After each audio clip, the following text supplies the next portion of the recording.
राम सुंदर केवल सुंदर ही नहीं है, वे कितने कृपालु हैं, जिन्होंने मारने के भाव से आई हुई पूतना को भी धातृचिताम ततुन्यम कम्बा दयालुम, जिन्होंने मारने के भाव से आई हुई पूतना को भी धाय का पद प्रदान कर दिया, कम्बा दयालु शरणम ब्रजेम।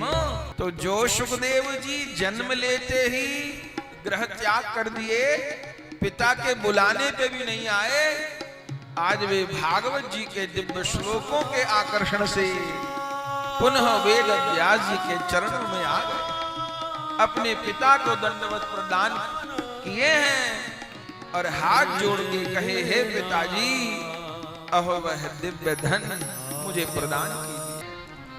हम लोग नित्य रूप के उपासक हैं, चूंकि हमको भी नित्य लीला को प्राप्त करना है, अपने नित्य स्वरूप को प्राप्त करना है।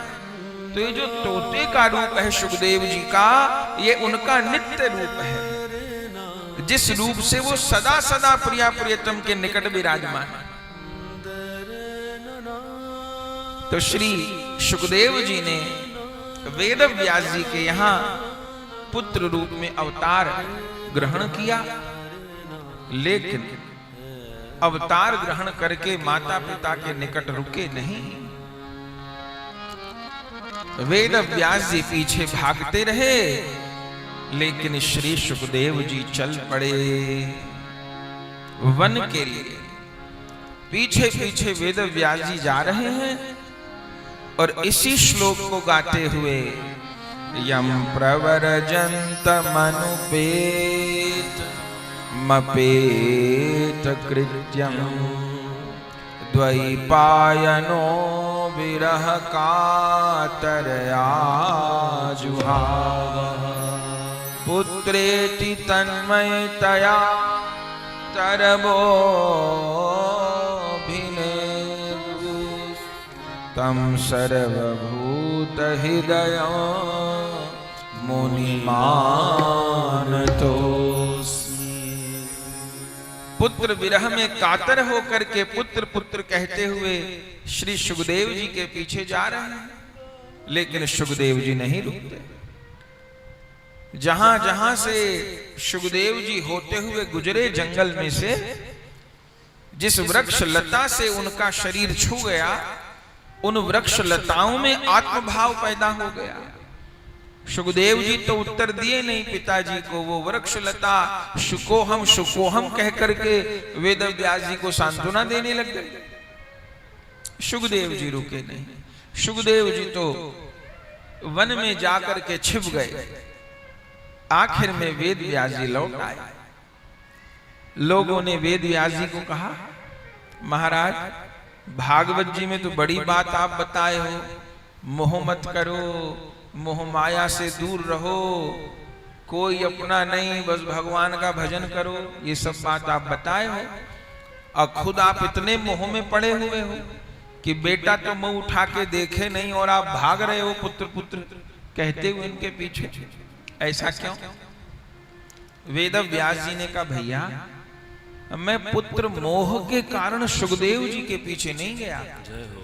तो क्यों गए?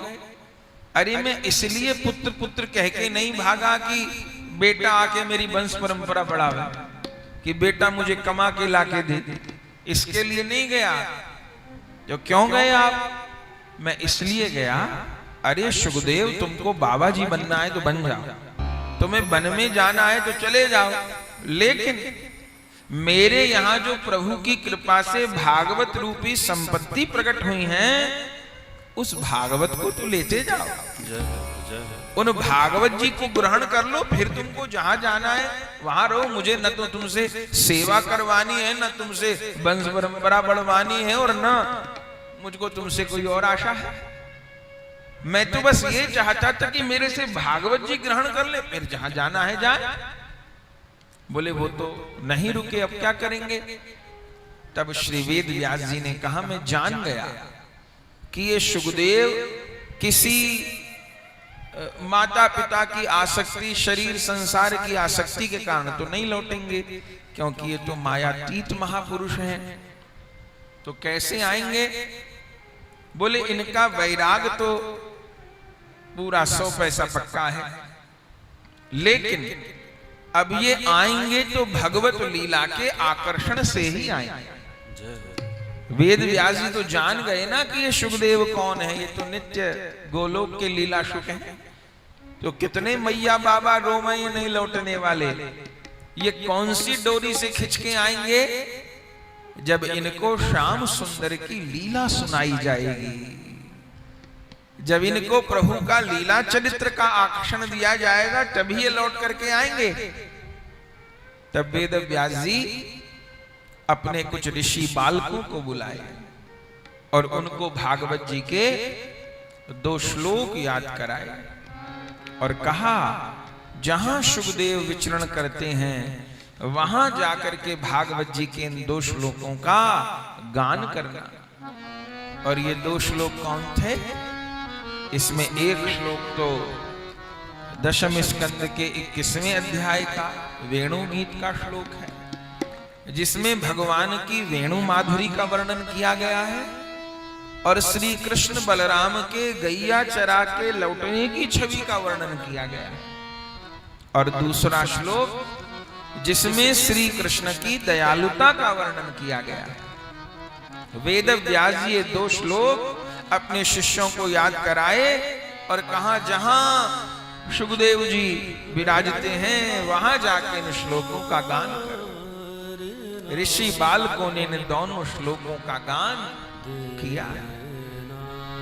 बरहा पीड़ा नटवर वपुः, बरहा पीड़ा नटवर वपुः, बरहा पीड़ा नटवर वपुः, बरहा पीड़ा नटवर वपुः, करनयो करनिकारं, करणयो करणिकारं, विप्रदवासः कनककपिशं, विप्रदवासः कनककपिशं, वैजयन्तीं च मालां, वैजयन्तीं च माला, रन्ध्रानवेनो राधर सुधया, रन्ध्राण वेणु राधर सुधया, पूरयन् गोपवृन्दै, पूरयन् गोपवृन्दै, वृन्दारण्यं स्वपदरमणं, वृन्दारण्यं स्वपदरमणं, प्राविशद् गीतकीर्तिः, प्राविशद् गीतकीर्तिः, प्राविशद् गीतकीर्तिः, प्राविशद् गीत, प्राविशद् गीत, प्राविशद् गीतकीर्तिः। इस श्लोक का ज्ञान किया। इसमें श्री कृष्ण बलराम के गैया चरा के लौटने की झांकी का वर्णन है। बरहा पीडम नटवर वपुः, करनयो करनिकार। श्री कृष्ण बलराम गैया चरा करके लौट रहे हैं। बरहा पीडम, बरहा पीड माने मयूर पंख से सुशोभित मुकुट भगवान के श्रीमस्तक पर विराजमान है, सुंदर। और कर्णयो कर्णिकार, प्रभु के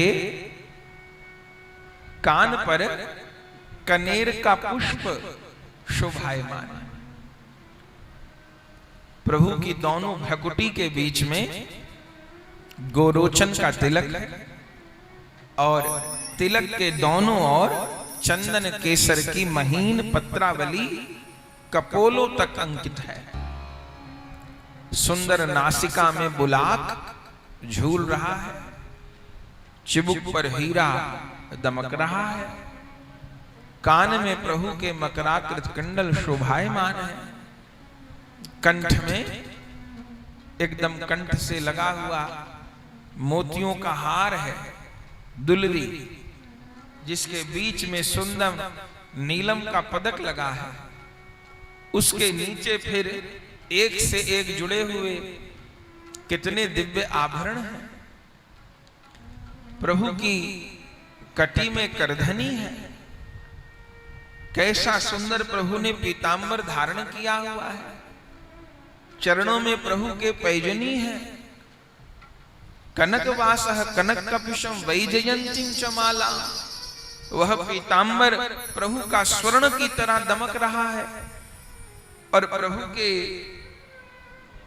कंठ में वह दिव्य वनमाल सुशोभित है, जिस वनमाल में 5 रंग के पुष्प लगे हैं, तुलसी, कुंद, मंदार, पारिजात, सरोरुहई, पंचभीर ग्रंथिता माला वनमाला प्रकीर्तिता। ये 5 रंग के पुष्प 5 रसों के भक्त हैं। प्रभु ने अपने भक्तों को अपनी माला में ही पुष्प बना करके मानो पिरो लिया है। और प्रभु वेणुनाद करते हुए रंध्रान वेणुरधर सुधया पूरयन गोपवृंदई, श्याम सुंदर वेणुनाद करते हुए एक हाथ बलदाऊ जी के कांधे पर रखे हुए, गलबैया डाल के दोनों भैया, चारों ओर से गोप बालक घेरे हुए हैं, आगे आगे असंख्य बछड़ा भाग रहे हैं, और चारों ओर गो माता, आगे गाय, पाछे गाय, इत गाय, उत गाय, गोविंद को गायन में बस कोई भावे, गायन चराए लावे, गायन में सचू पावे, गायन की खुर रज अंग लपटावे है, गायन सो ब्रज छायो बैकुंठ बिसरायो, गायन के हेत गिरी कर ले उठावे है, छीत स्वामी गिरधारी विठलेश बपुधारी, ग्वारिया को वेश धर गायन में आवे। कैसे प्रभु वेणुनाद करते हुए वृंदारण्यम स्वपदरमणम प्राविशत कीर्ति ही, असंख्य गोमाता दूर दूर तक सींग सींग दिखाई पड़ते हैं, गैया के चरणों से धूल उड़ रही है, गौरज उड़ रही है, प्रभु के मस्तक पर स्वेद की पसीने की बूंद है, उन पर आ करके रज विराजमान हो रही है। कभी कोई बछड़ा आकर के प्रभु का पीतांबर सूंघने लगता है, कभी कोई गैया आकर के प्रभु के चरण को चाटने लग जाती है, कभी प्रभु इस अंक में गैया को भरे, कभी प्रभु इस अंक में बछड़ा को भरे। वृंदारण्यम स्वपदरमणम प्राविशत कीर्ति, एक एक पग विन्यास करते हुए श्री वृंदावन में प्रविष्ट हो रहे हैं, वृंदावन में प्रविष्ट हो रहे हैं। अरे रसिक जनों के हृदय में प्रविष्ट हो रहे, वैष्णव जनों के हृदय में प्रविष्ट हो रहे। जब इस श्लोक का गान किया, प्रभु की रूप माधुरी का, वेणु माधुरी का वर्णन, फिर दूसरा श्लोक बकियों स्तन कालकूटम जिंगासया पाययदप्य साधवी लेभे गतिम धातृचितां ततोऽन्यं कं वा दयालुं शरणं व्रजेम। पहले श्लोक में तो रूप माधुरी का वर्णन किया, दूसरे श्लोक में कृपा का वर्णन किया। अरे वो श्याम सुंदर केवल सुंदर ही नहीं है, वे कितने कृपालु हैं, जिन्होंने मारने के भाव से आई हुई पूतना को भी धातृचिताम ततुन्यम कम्बा दयालुम, जिन्होंने मारने के भाव से आई हुई पूतना को भी धाय का पद प्रदान कर दिया, कम्बा दयालु शरणम ब्रजेम, उन श्री कृष्ण से अधिक दयालु कौन होगा। जो ये श्लोक सुखदेव जी सुने, कहां तो अपने आप में समाधि में मगन हो रहे थे, कहां इन दिलो श्लोकों को सुन के समाधि छूट गई। उन ऋषि बालकों से आके बोले, भैया ये इतने सुंदर सुंदर श्लोक तुम लाते कहां से हो? कितने सुंदर श्लोक, कैसी सुंदर इसमें प्रभु की महिमा गाई गई है। ऋषि बालकों ने कहा, सुखदेव जी ये तो हमारे गुरुदेव की रचना है। बोले कौन है तुम्हारे गुरुदेव? बोले हमारे गुरुदेव हैं अनंत श्री संपन्न 1008 श्री कृष्ण द्वैपायन वेद व्यास जी महाराज। सुखदेव जी ने कहा, वेद व्यास भगवान तुम्हारे गुरुदेव हैं? बोले हाँ। बोले वो तो मेरे पिता है। अब पिता की संपत्ति पे तो पुत्र का अधिकार होता है, तो ले चलो भैया, कहां मेरे पिताजी ऐसे धन को लिए बैठे थे।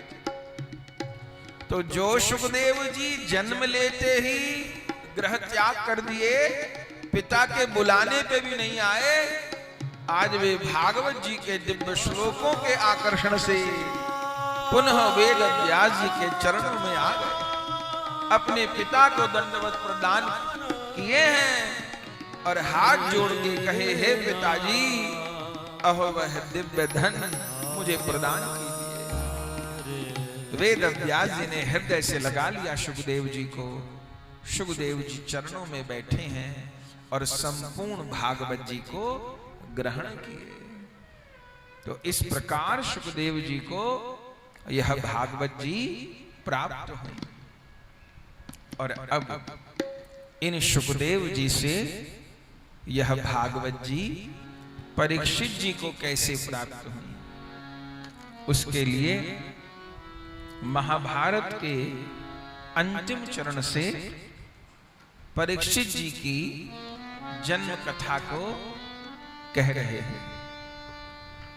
महाभारत का युद्ध लगभग समाप्त हो चुका है। सभी कौरव मारे गए। देवी द्रौपदी के 5 पुत्रों को अश्वत्थामा ने दुर्योधन के उकसाने पर सोते सोते ही मार डाला। फिर अर्जुन के द्वारा अश्वत्थामा का शासन किया गया और उस समय अर्जुन ने गुरुपुत्र मान करके, ब्राह्मण मान करके अश्वत्थामा को मारा तो नहीं। भगवान कहे ब्रह्म बंधु न हंतव्य आता ताई बधार है ना, ब्राह्मण को नहीं मारना चाहिए, आता ताई को छोड़ना भी नहीं चाहिए। तो सिर मूड़ दिया, अश्वत्थामा का अपमानित कर दिया और माथे में जो मणि लगी हुई थी अश्वत्थामा के, छुरा भौंक करके निकाल लिया उस मणि को। ऐसा घाव बन गया जो कभी भरता ही नहीं है। अश्वत्थामा को निकाल दिया, तिरस्कार कर दिया, लेकिन मन की दुष्टता अश्वत्थामा की अभी भी नहीं गई। और क्या सोचने लगे अश्वत्थामा, अरे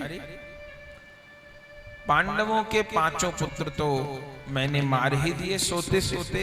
देवी द्रौपदी को 5 पांडवों से 5 पुत्र थे, उनको तो मैंने मार ही दिया। और अर्जुन को सुभद्रा से एक पुत्र हुए अभिमन्यु, वो भी वीर गति को प्राप्त हो गए। भीमसेन के पुत्र घटोत्कच हिडिंबा से जन्म हुआ था, वो भी कर्ण के द्वारा वीर गति को प्राप्त हो गए। तो पांडवों के संतान तो बची नहीं, सब संतान समाप्त हो गई।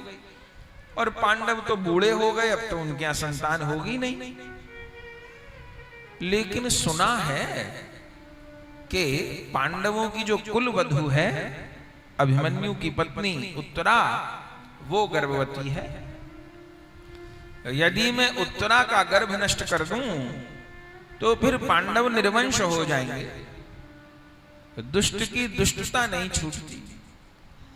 तब इस अश्वत्थामा ने अपना आखिरी शस्त्र ब्रह्मास्त्र उत्तरा के गर्भ का अनुसंधान करके चला दिया। उस समय युद्ध तो सब पूरा हो ही गया था और महाराज युधिष्ठिर के बस राज तिलक की तैयारी थी। लेकिन प्रभु ने उस समय पांडवों को कहा था कि भैया इतने दिन महाभारत का युद्ध चला, इतनी सब बातें हुई, अब द्वारिका से आए मुझे बहुत दिन हो गए, तब मुझे द्वारिका जाना है, अब मुझको जाने दो। तो सब पांडव रोकना चाहते थे लेकिन नहीं रोक पाए और रथ आकर के खड़ा हो गया और जाने की तैयारी श्री कृष्ण कर रहे थे। सब सामान भी रखा गया, बस रथ में बैठना ही था प्रभु को। पांचों पांडव, देवी द्रौपदी, देवी सुभद्रा और कुंती बुआ, ये भगवान को छोड़ने के लिए आए थे। वह उसी समय उत्तरा भागी भागी आई। उनके पीछे वह जलता हुआ लोहे का बाण ब्रह्मास्त्र लगा था। आई है दौड़ते दौड़ते और सीधा श्री कृष्ण के चरणों पर आकर के गिरी।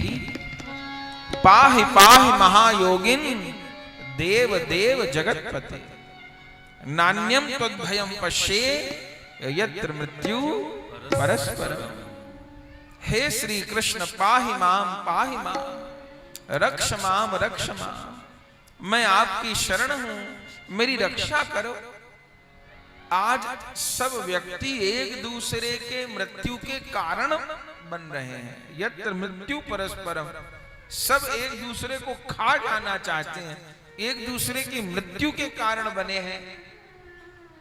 ये अश्वत्थामा का ब्रह्मास्त्र मेरे गर्भ को नष्ट कर देना चाहता है।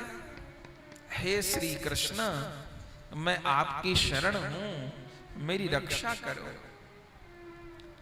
हे प्रभु, मैं अपने प्राण बचाने की आपसे प्रार्थना नहीं करती। मैं भले मर जाऊं पर मेरे गर्भगत बालक की रक्षा हो जाए। भगवान ने कहा, रे उत्तरा, ऐसा तुम क्यों कहती हो? संसार में कोई गर्भवती स्त्री हो और उसके साथ कुछ ऐसी घटना हो जाए कि डॉक्टर घर वालों को ये कहे या तो भाई ये स्त्री बचेगी या इसके गर्भ में जो बालक है वो बचेगा, तो दुनिया के लोग क्या कहेंगे? अरे भैया, जिस बच्चे का जन्म ही नहीं हुआ वो भले न रहे, मां बच जाए, स्त्री बच जाए। ऐसे ही तो सब लोग कहते हैं। तो भगवान ने कहा, उत्तरा तुम तो उल्टा कहती हो कि मैं भले मर जाऊं, मेरा जो गर्भस्थ बालक है वो बच जाए। क्यों? जब उत्तरा ने कहा, प्रभु मेरे गर्भ में आपका भक्त विराजमान है। भगवान ने कहा, ये तुझको कैसे पता कि तेरे गर्भ में मेरा भक्त है? उत्तरा ने कहा, प्रभु पहला कारण कि पांडवों के वंश में अभक्त का जन्म नहीं हो सकता। पांडवों के वंश में तो धर्मात्मा का ही जन्म होगा, भक्त का ही जन्म होगा। और दूसरी बात, जिस दिन से ये बालक मेरे गर्भ में आया है, मुझे लगता है गर्भ में बैठा बैठा भी आपका नाम जपता है। रात को सोती हूं तो आवाज आती है, श्री कृष्ण शरणम, श्री कृष्ण शरणम, श्री कृष्ण शरणम। तो हे प्रभु, आप तो भक्त की रक्षा करने वाले हो, तो इसकी भी रक्षा करो। हे प्रभु, मैं तो बहुत पापनी हूं। विवाह को 3 ही महीना बीते थे कि मेरा सुहाग ही उजड़ गया। मुझे तो अपने पति का 3 ही महीने का संग प्राप्त हुआ, लेकिन मेरे दिवंगत पति की आयु तो बहुत थोड़ी रही। अभिमन्यु तो केवल 16 वर्ष के थे और 3 महीने पहले ब्याह हुआ था। विराट नरेश की कन्या है ना उत्तरा, जिनके यहाँ पांडव लोग अज्ञातवास में रहे थे, उन्हीं की तो बेटी। तो मुझे अपने पति का 3 महीने का ही संग प्राप्त हुआ और आयु भी उनकी छोटी। उत्तरा ही 15 वर्ष की है, अभिमन्यु 16 वर्ष के थे। लेकिन प्रभु भले 3 महीने का संग प्राप्त हुआ, लेकिन वो मेरे पति आपके परम भक्त थे। मिलना मेरा उनसे 3 ही महीने हुआ, 3 महीने का संग मिला, लेकिन उस 3 महीने में सब रात्रि आपके स्मरण में ही बीती। पूरी पूरी रात बीत जाती, वो आपकी कथा कहते रहते, आपका ही यशगान करते रहते। और जिस दिन उनको युद्ध में जाना था, उनको तो लड़ना नहीं था, लेकिन कौरव लोग षड्यंत्र किए। वो चाहते थे कि युधिष्ठिर को बंदी बना ले, चक्रव्यूह की रचना किए और छल पूर्वक अर्जुन को दूर ले गए, क्योंकि अर्जुन चक्रव्यूह तोड़ना जानते थे। तो छल पूर्वक किसी योद्धा के द्वारा बार बार ललकार करवा करके इतना दूर ले गए अर्जुन को कि लौट के ना आ पावे,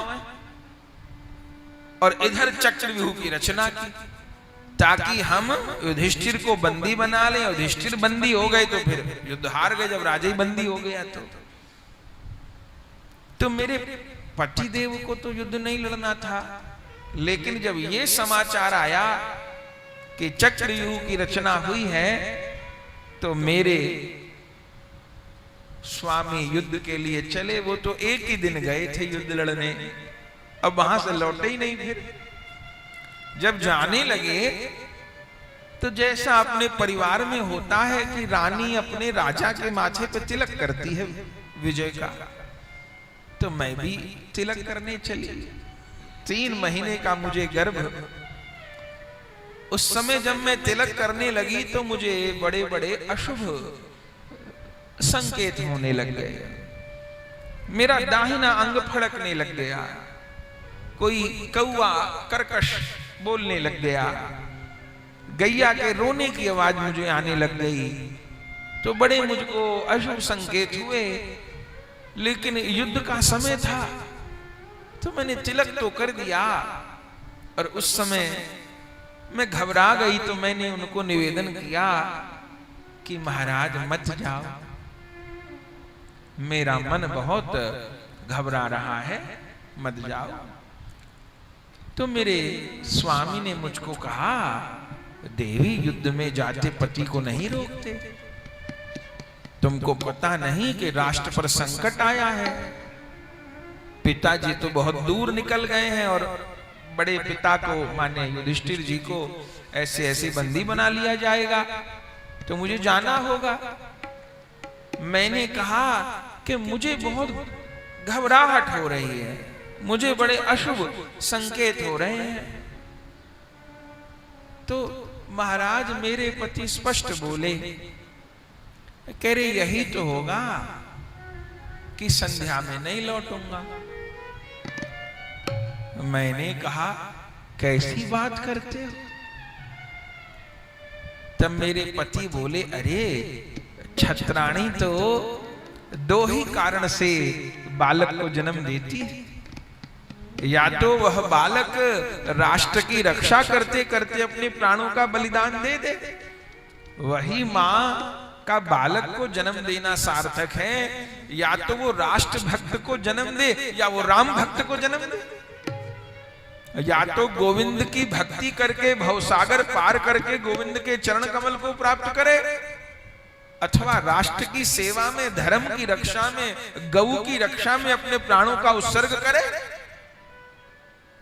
तो देवी यही तो होगा कि लड़ते लड़ते राष्ट्र के काम आ जाऊंगा, लेकिन मेरे बलिदान देने से यदि हमारा कुल का गौरव बढ़ता हो, धर्म की रक्षा होती हो, तो मैं अपने प्राणों का बलिदान करूंगा।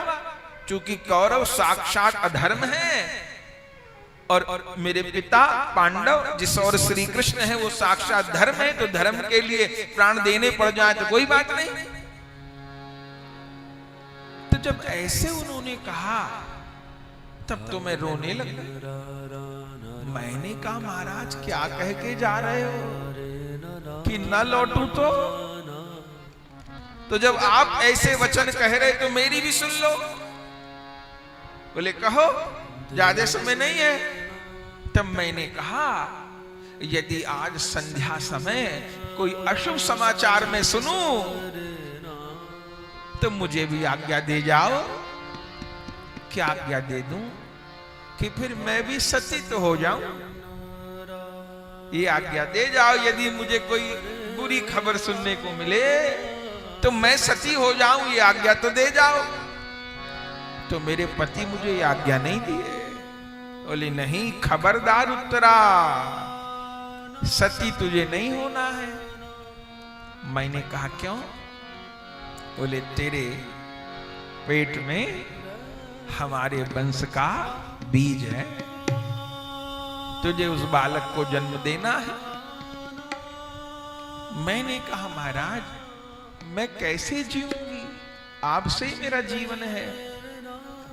तब उस समय मेरे पति ने मुझको कहा देख उत्तरा, मैं प्रभु की भक्ति तो नहीं कर पाया, आयु ही थोड़ी, और अब ये युद्ध का अवसर आ गया और जन्म तो हुआ लेकिन पिता का संग भी नहीं मिला।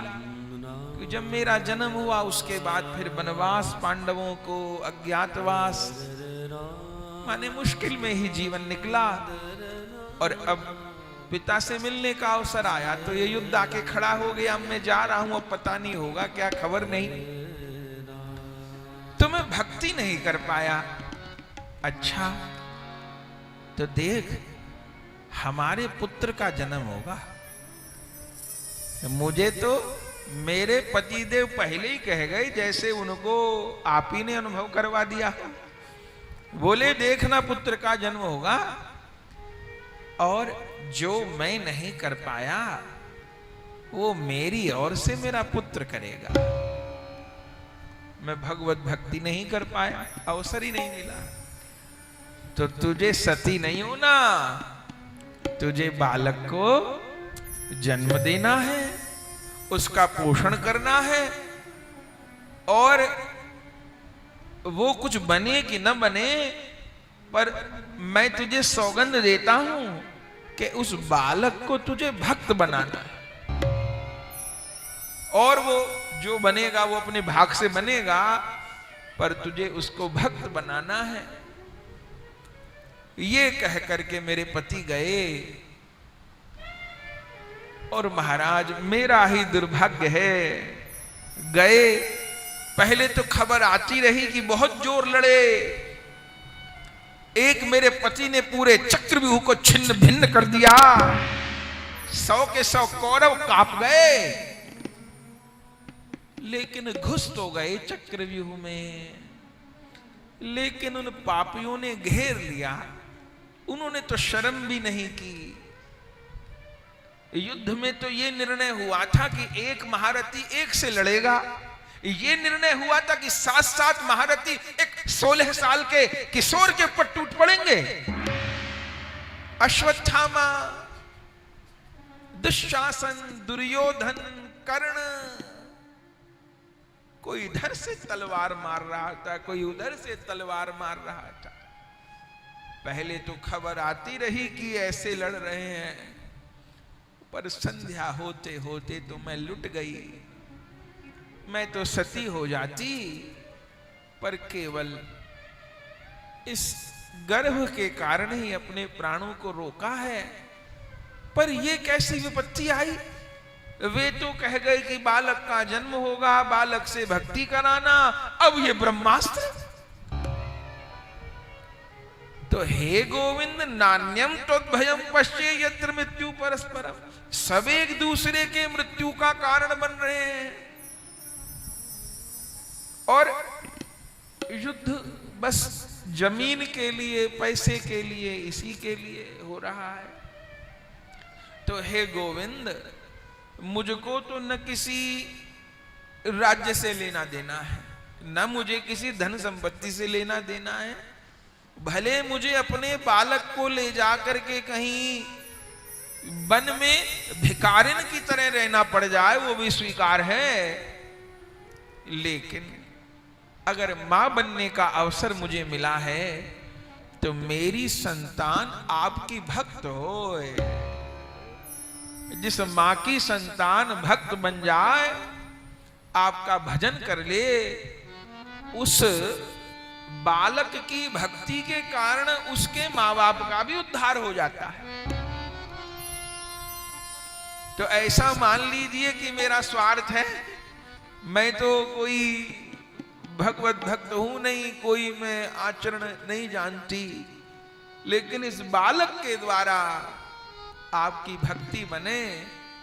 आप तो भक्त वत्सल हो, भक्त रक्षक हो। हे आर्तहरण, हे गोविंद, हे गिरिराज को उठाने वाले, हे प्रहलाद की रक्षा करने वाले, हे डूबते गजराज को बचाने वाले, मैं तुम्हारी शरण हूं, मेरी रक्षा करो, मेरी रक्षा करो, मेरी रक्षा करो। ये बड़ी सुंदर प्रार्थना है उत्तरा की। यहां एक बड़ी बात यह है कि उत्तरा किसी और से सहायता नहीं मांगती। अर्जुन भी तो खड़े हैं, अर्जुन नहीं बचा सकते क्या? पहले भी अश्वत्थामा ने ब्रह्मास्त्र चलाया था अर्जुन को मारने को, तब अर्जुन ब्रह्मास्त्र चला दिए थे और रक्षा कर लिए थे अपनी। अभी ब्रह्मास्त्र चलाया है तो अर्जुन रक्षा कर सकते हैं, भीमसेन भी कुछ ना कुछ कर सकते हैं, कोई कमजोर तो नहीं है पांडव लोग। अब पांचों भाई खड़े हैं और अर्जुन तो ससुर लगते हैं, तो बहू अपने ससुर से रक्षा मांगे तो कोई बुरी बात तो नहीं हो जाएगी। लेकिन बड़ी बात यह है कि किसी से रक्षा नहीं मांग करती, केवल श्री कृष्ण। क्यों?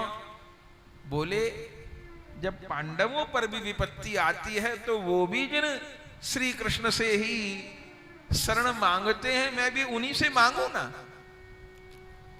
एक पुराना प्रसंग है, एक भिखारी था एक राज्य में, तो बहुत दुखी रहता था, बहुत अभावग्रस्त था, कहीं से बेचारे का कोई काम ही नहीं बन रहा था। किसी ने उसको कहा कि भैया तुम इतने दुखी हो, रोटी खाने को नहीं, बेटी का ब्याह नहीं हो रहा, समस्या बहुत घर में, तो अपने जो राजा हैं वो बड़े दयालु भी हैं और बड़े समर्थवान भी हैं, तो तुम एक बार सवेरे सवेरे चले जाओ और वहां कहो कि महाराज मेरे लिए कुछ करो, बेटी का ब्याह नहीं हो पा रहा है, घर में भोजन की व्यवस्था नहीं, शरीर रोगी है मेरा, तो वो जरूर सहयोग करेंगे, तुम्हारी इच्छा पूर्ति करेंगे, तुम जाओ। तो वो जो भिखारी थे वो पहुंच गए सवेरे सवेरे राजा के यहाँ। राजा उस समय मंदिर गया हुआ था, तो वहां जाकर के, जबकि राजा ने सेवकों को कह रखा था भी कोई भी मांगने वाला आए तो उसको मना मत करना, तो भिखारी पहुंचे। उन्होंने कहा महाराज राजा साहब से मिलना है मुझे। उन्होंने कहा राजा साहब तो मंदिर गए हुए हैं। तो भिखारी पहले तो वहां बैठा रहा, फिर उसको लगा कि मंदिर गए हैं, चलो कभी वहां से राजसभा में न चला जाए, तो मैं भी मंदिर ही चला जाऊं, वहां जब पूजा हो जाएगी तब मिल लूंगा। तो वो भिखारी भी मंदिर पहुंच गया, दरवाजे पर राजा को खबर नहीं। अब राजा पूजा कर रहा था। अब पूजा करने के बाद वो भगवान से मांग रहा था रो रो कर जो उसको चाहिए था कि ऐसा कर दीजिए, ये अभाव है, ये मुश्किल है, उसको दूर कर दीजिए, ये और चाहिए, वो और चाहिए, ये झंझट और है, वो झंझट और है, उसको दूर कर दो। अब वो भिखारी दरवाजे पे बैठा था, अब वो सुनने लगा राजा की बातें। करते करते करते करते राजा की पूजा पूरी हुई। और फिर वो उतरने लग गया। इतने में सेवक लोग भी आ गए। भिखारी से कहा, मिल लो राजा साहब से। महाराज ये बहुत देर सिवा महल के दरवाजे बैठे थे, अब यहां आ गए, बताओ क्या कहना है। भिखारी बोला कि कुछ नहीं कहना। सेवकों ने कहा, वहां से तू कह रहा था कि राजा से मिलना है, अपना दुख दर्द कहूंगा, और यहां पर आ गए, अब बोल क्या चाहिए, दे देंगे। तब उस भिखारी ने कहा कि अब मैं राजा साहब से क्यों मांगू, मैं अब उसी से मांगूंगा जिससे राजा मांग रहे थे। अब मैं राजा से क्यों मांगू? मैं तो सोच रहा था राजा मेरा अभाव दूर कर देगा, पर राजा खुद ही अभावग्रस्त है, वो अपना ही रोना रो रहे थे, तो मैं उसी से सहायता मांगूंगा जिससे राजा मांग रहे थे, और किसी से नहीं मांगूंगा। तो ये प्रसंग तो छोटा है, लेकिन बात यह है कि जो सबको शरण देने वाला है वह उसी की शरण लें। इसलिए शरण्य तो एकमात्र प्रभु ही है, दूसरा नहीं। शंकर जी और ब्रह्मा जी भी जिनकी शरण में हैं, तो मैं छोटे मोटे की शरण क्यों लूं? अब ठाकुर जी की ही शरण लेंगे, और किसकी शरण लूं मैं? तो ये एक बड़ी बात है कि उत्तरा अर्जुन से सहायता नहीं मांगती, भीम से सहायता, किसी से सहायता नहीं मांगती, श्री कृष्ण से सहायता मांगते हैं। उसी की शरण लूंगी जो सबको शरण देने वाला है। भगवान उत्तरा की प्रार्थना सुनकर के परम प्रसन्न हो गए, और उस समय कहा, बेटी तेरी भी रक्षा होगी और तेरे बालक की भी होगी। और उस समय सब जानते हैं कि अंगूठे के जितना आकार भगवान धारण कर लिए, चतुर्भुज रूप बना लिए, और उत्तरा के गर्भ में प्रविष्ट हो गए। ये एक बड़ी बात है कि भगवान कौशल्या जी के उदर में, देवकी जी के उदर में, यशोदा जी के उदर में रहे कि नहीं रहे, इस बात पर चर्चा होती है, चिंतन चलता है। क्यों? क्योंकि रामायण में एक जगह लिखा है, जा दिन ते प्रभु गर्भ ही आए, और जब कौशल्या मैया ने स्तुति की, भय प्रकट कृपाला दीन दयाला, तो उसमें कहा, सो मम उर्वासी यह उपहासी सुनत धीर मति थिर न रहे। कौशल्या जी ने ये नहीं कहा सो मम उदर सोबासी, न, क्या कहा, सो मम उर्वासी यह उपहासी, वो प्रभु मेरे उर में रहे। तब कोई महात्मा कहे प्रभु उर में रहे, कोई महात्मा कहे प्रभु उदर में रहे, ये चिंतन का विषय है, अच्छी बात। तो कौशल्या जी के उर में रहे कि उदर में रहे, देवकी जी के उर में रहे कि उदर में रहे, इस पे अपना अपना चिंतन है। लेकिन उत्तरा के तो उदर में रहे, यहां कोई संशय नहीं। कौशल्या जी के पेट में रहे कि नहीं रहे, लेकिन उत्तरा के पेट में तो रहे। महाभारत में लिखा है उस समय 3 महीने का गर्भ था उत्तरा जी को, और परीक्षित जी जन्म लिए 12वें महीने। 9 महीने प्रभु रहे उत्तरा के घर, तीसरे महीने से लेके 12वें, 9 महीना रहे चतुर्भुज रूप से। और फिर बाद में जब परीक्षित जी का जन्म हुआ, फिर प्रभु तो बाद में भी हस्तिनापुर आते ही थे, उत्तरा से मिलते थे। उत्तरा तो परम भक्त थी। तब भगवान उत्तरा से हंसी करते थे। ये बाद की बात है। क्या हंसी करते थे कि बता उत्तरा, तुझे मां कहूं कि बेटी, तुझे मां बोलूं कि बेटी बोलूं, तुझे मां कहूं कि बेटी, तूने दोनों ममता समेटी। ऐसे तो भांजे की, अभिमन्यु सगे भांजे हैं भगवान के, एक ही तो भांजा है भगवान का, सगे भांजे हैं, सुभद्रा जी के पुत्र हैं। तो भांजे की बहू है और विधवा बहू है, तो तुम मेरी बहू लगी, बेटी लगी, लेकिन तेरे पेट में रह आया, तो पेट में तो बालक अपनी माँ के ही रहता, किसी और के तो नहीं रहता। तो तुझको माँ कहूं कि बेटी, तूने दोनों ममता समेटी, तेरे से दोनों ही संबंध हैं, बता तुझे क्या बोला करूं, माँ बोलूं कि बेटी। तब उत्तरा कहती हैं, मेरे तेरे नाते अनेक मानिए जो भाव है मेरे ठाकुर, जीव के सारे नाते आपसे हैं। सबकी माँ भी आप हो, सबके पिता भी आप हो, सबके सखा भी आप हो, सबके पति भी आप हो, सबके स्वामी भी आप हो, सारे नाते आपसे हैं। अब मैं क्या नाता बनाऊं? मैं नाता बनाऊं तो निभा भी नहीं पाऊंगी, और आप नाता बनाएंगे तो आप निभा पाएंगे। तो मानिए जो भाव है, आपको जो नाता प्रिय हो आप वही नाता बनाइए, पर नाता कोई भी बनाइए, पर उत्तरा को अपना मानिए, बस अपना मानिए, मुझे यही कृपा मुझे चाहिए। तो भगवान उत्तरा के गर्भ में प्रवेश किए थे और 9 महीना बीते थे, तब फिर किनका जन्म हुआ?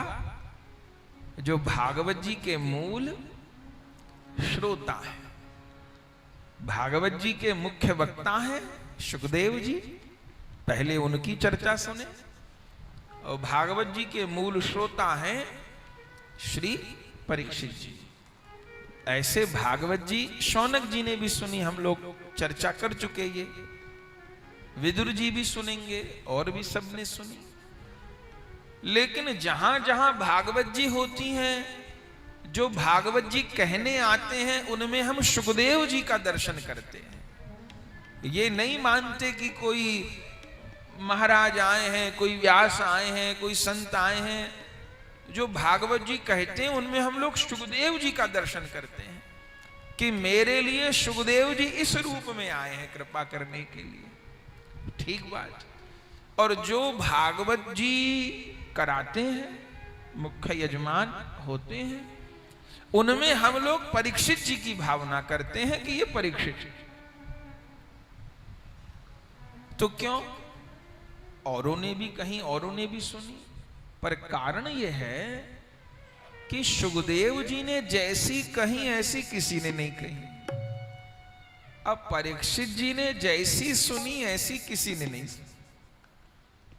तो फिर शौनक जी में कमी है क्या? ना, ऐसा नहीं कह रहे कि सूत जी के कहने में कमी है, शौनक जी के सुनने में कमी है। लेकिन बात यह है कि शौनक जी ने भागवत जी सुनी, पर उसके बाद भी बहुत कुछ सुना। जैसे सूत जी पुराण वक्ता हैं, ऐसे शौनक जी पुराण श्रोता हैं, सब कुछ सुनते हैं। बहुत अच्छी बात। मैत्रेय जी ने भी कही, विदुर जी ने भी सुनी, पर सुनने के बाद भी विदुर जी फिर हस्तिनापुर भी आए और धृतराष्ट्र गांधारी को लेके गए। वो पूरा विदुर जी का चरित्र है। लेकिन परीक्षित जी की विशेषता क्या है कि जैसे वे तो जीवन में एक ही बार भागवत जी सुने, सुखदेव जी एक ही बार कहे, पर जैसे भागवत जी पूर्ण हुई तो परीक्षित जी का सीधा प्रभु की लीला में प्रवेश हो गया। कहीं अटके नहीं और कहीं भटके नहीं, कुछ और करना ही शेष नहीं रहा, सीधे सीधे भगवान की लीला में प्रवेश हो गया। यही भागवत जी की मुख्य कृपा है, यही भागवत जी की मुख्य वस्तु है। सीधे प्रभु की लीला में प्रवेश हो जाए। इसलिए परीक्षित जी जैसे श्रोता ने और सुखदेव जी जैसे वक्ता ने।